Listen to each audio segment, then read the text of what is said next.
Ngayon din sa ating mabubuting guro na si Binibining Gilian Sigilio, ako nga po pala si Marialyn A. Turaha na maglalahad sa aking talumpati. Ngunit bago po simulan ang aking pagtatalumpati, ay meron sana akong isang katanungan sa ating lahat. Tatawag lang ba tayo kapag may kailangan tayo? Iyan ang napakalaking katanungan na talagang namumuo sa aking isipan sapagkat alam naman natin na ang buhay dito sa mundo ay napakahirap. Ngunit tatawag lang tayo kapag may problema tayo.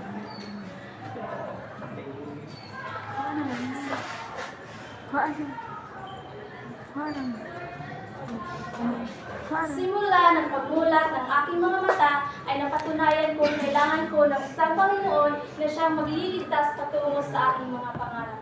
Ngunit, katulad din ng iba, ay naranasan kong tumalikod at tumawag lamang sa Kanya kapag nangangailangan.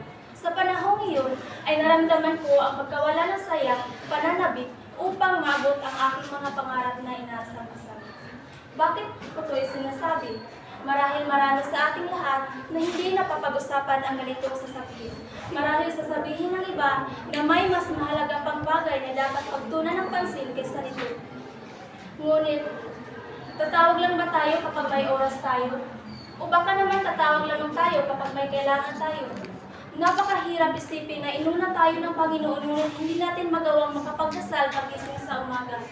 Hindi ito isang pagbabanta, ngunit ito isang pagpapaalala na kailangan ka ng Panginoon, na kailangan Kanyang gamitin, na kailangan Kanyang baguhin, at kailangan Niyang ipaalala sa iyo at sa amin na wala tayong magawa kung tayo hiwalay sa Kanya.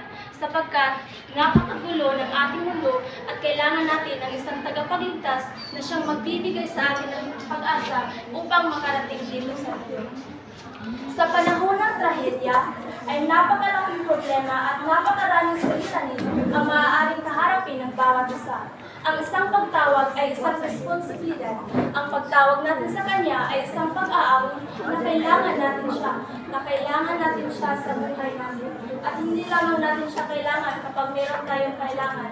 Kailangan natin siya sapagkat siya ang ating tagapagligtas ng ating mga buhay.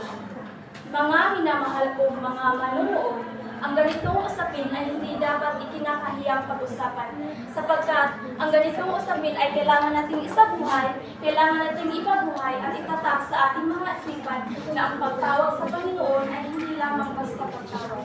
Ang pagtawag sa Panginoon ay isang responsibilidad sa ating mga buhay na gagawin natin ang lahat na Kanyang pinag-uutos sapagkat sugo natin sa Kanyang mga pinag-uutos na nandun siya sa ating likod upang tulungan at gabayan tayo sa lahat na nakaharap sa buhay. Maraming salamat po. Ako po muli si Marialyn A. Turaha at nawa ang nagtatalumpating ito ay maging isang bahagi na kailangan natin gumising sa katotohanan. At yun lang po, maraming salamat.